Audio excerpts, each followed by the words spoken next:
అగ్రవర్ణ ఆధిపత్యంలో నడుస్తున్నటువంటి మిషనరీలు, చర్చీలు, ఆయా సంస్థలు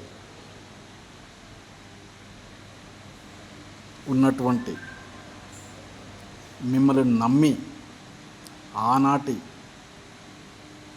మనుధర్మశాస్త్రం పుణ్యమా అని చెప్పి, చాతుర్వర్ణ వ్యవస్థ పుణ్యమా అని చెప్పి, హిందూ మతంలో ఉన్నటువంటి కుల వ్యవస్థ పుణ్యమా అని చెప్పి, అసమానతల పేరుతో అన్యాయానికి గురైనటువంటి ఎంతోమంది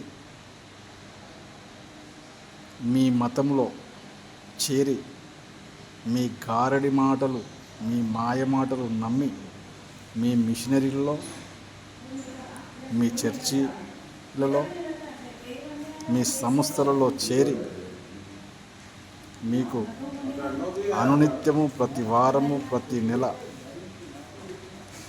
పుట్టినరోజులు, పెళ్లి రోజులు మొదలుకొని దశమ భాగం ఇస్తున్నటువంటి మీ సంస్థలను, మీ చర్చిలను, మీ మిషనరీలను నడుపుతున్నటువంటి 100% ఉన్నటువంటి ఎస్సీ, ఎస్టీ, బీసీ భక్తులకు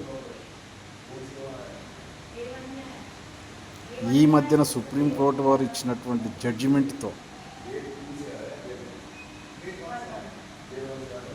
ఎంతో కొంత అన్యాయం జరుగుతుండడంతో మీరు ఎందుకు స్పందించడం లేదు? వారిని మీ మాయమాటలతో ఇంకా చేతగాని భక్తులుగా, దశమభాగం ఇచ్చే భక్తులుగా వాళ్ళ మైండ్ సెట్ను ఇంకా మనం గొర్రెలమని, మనం ఫాలోవర్స్ మని ప్రతి వారం నేర్పుతూ బలహీనులుగా తీర్చిదిద్దడమే లక్ష్యంగా పనిచేస్తున్నటువంటి మీరు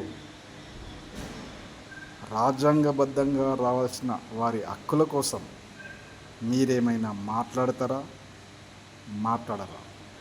సుప్రీంకోర్టు వారు తమ తీర్పును వెల్లడించి దాదాపుగా 15 రోజులు జరుగుతున్నప్పటికీ మీరు స్పందించకపోవడానికి కారణం మీ నోర్లు మూగబోయినాయా? మీ సొంత సంస్థల కోసం, మీ చర్చిల కోసం, మీ మిషనరీల కోసం కలవని నాయకుడు ఉండడు, ఎక్కని గడప ఉండదు. అలాంటిది మీ చర్చిలలో, మీ మిషనరీలో, మీ సంస్థలలో ఉన్నటువంటి మతం మారిన, మీ మతంలోకి వచ్చినటువంటి భక్తులలో 90% ఉండే ఎస్సీలకు, ఎస్టీలకు, బీసీలకు మీరు ఇస్తున్న భరోసా ఏందో చెప్పాల్సినటువంటి అవసరం ఉంది.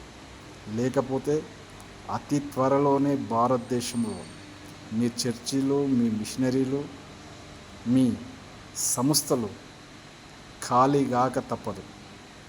వారందరూ తిరిగి ఘర్వాపసి పేరుతో తిరిగి రావడం అతి త్వరలోనే జరుగుతుందని కోరుతూ మీ చిలకమరి నరసింహ, తెలంగాణ రాష్ట్ర ఎస్సీ ఎస్టీ కమిషన్ మాజీ సభ్యులు, ఆల్ ఇండియా బహుజన్ సత్తా అధ్యక్షులు, Phule Ambedkar mission national coordinator. 9848471446. Thank you.